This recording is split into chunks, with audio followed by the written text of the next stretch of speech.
Welcome to Shenington in Oxfordshire for the final round of the Eggers Hyundai Super 1 Rotax and Cadet British Karting Championships. And boy, are you in for a treat. At the recent TKM Festival, we witnessed what we have since described as the best kart race ever. This was followed by the Junior TKM final at round 5 of the British Championships, another absolute classic. But today, on the final day of a 6-round season, you're about to see the most dramatic end to any motorsport championship ever. Ron Howard's recent film Rush was good, but he just might want to take a look at this. This is the Super 1 shootout at Shenington.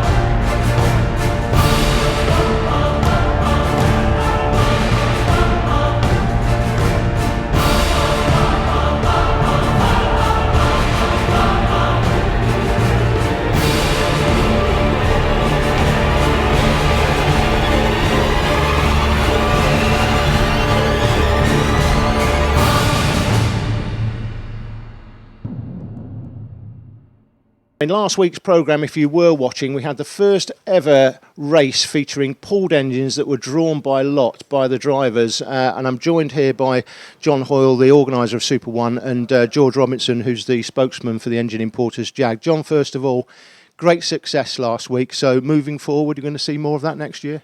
Yes, it was the first time we've done the pooled engines, which we've talked about it for several years, but it was the first time we did it, and it went better than we thought. Everyone was equal. The racing was brilliant. 6 times change for the lead in the final. Brilliant, yeah. And the interest we've had, definitely doing it for next year. And that's so next year we're talking now Mini-Max, and it looks like Junior Rotax are going to do the 2 classes? Yeah, we'll do the both classes. We're still running the Super 1 series for Mini-Max and Junior Max in the normal way. This is additional at the other races with the MSA. And George, logistically, what did you learn last week? I guess it was useful, the fact that there were 12 drivers in it. There would have been a few more. Somebody broke their wrist, somebody dropped out late on, but I suppose 12 was the right sort of number for the first one, wasn't it? It did make it easy for us, and we were incredibly fortunate with wonderful weather and some really good racing.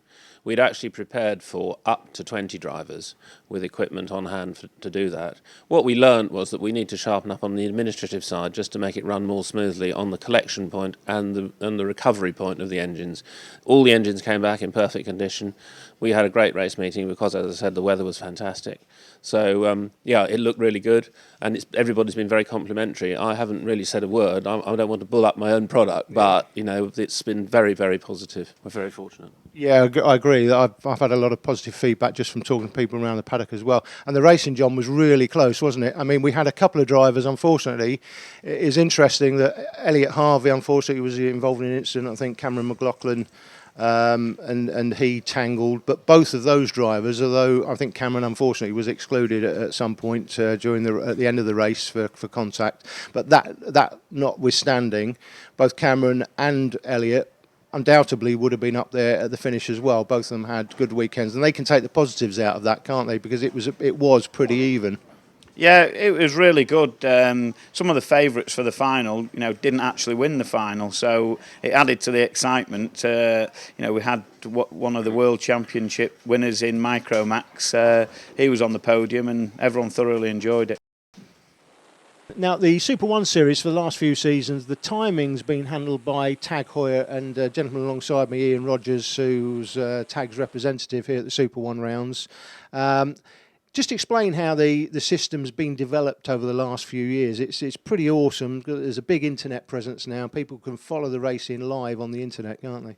Absolutely, yeah. What we've looked to do in the last 2 years is really move things forward. We've now got sector timing, which is a new thing for karting in the UK.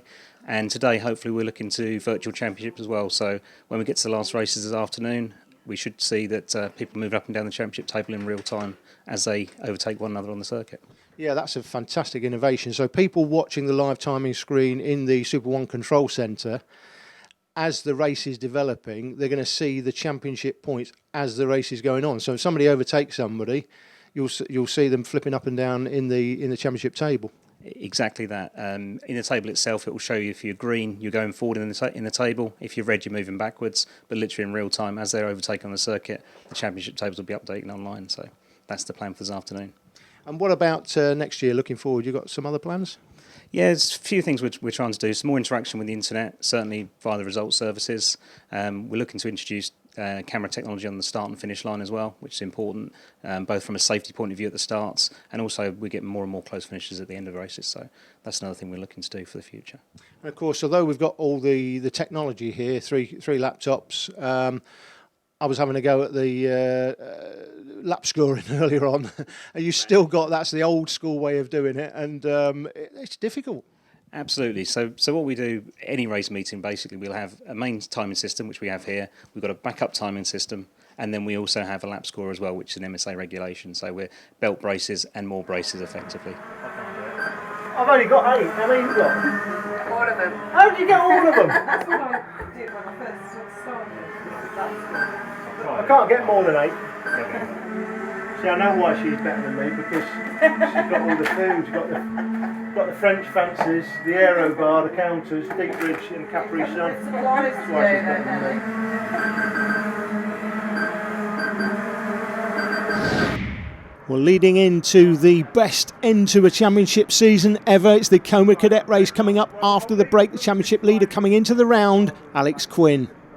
Alex, you've still got the championship lead after the first 2 heats. We've got final 1 to come and then the televised final. How are you feeling about today? I'm a bit nervous, but going into the last round leading, just hoping to come out with a good result.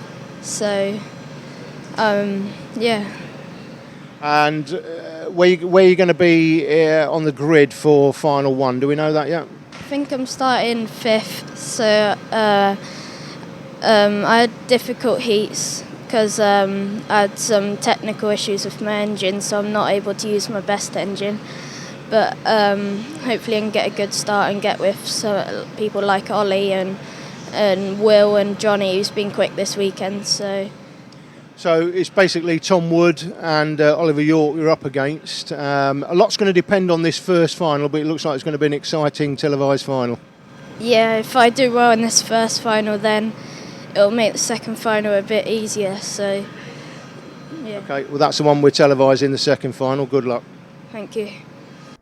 Little did we know when we did that interview, which was earlier in the day after the first 2 heats and before final 1, the human drama that was about to unfold.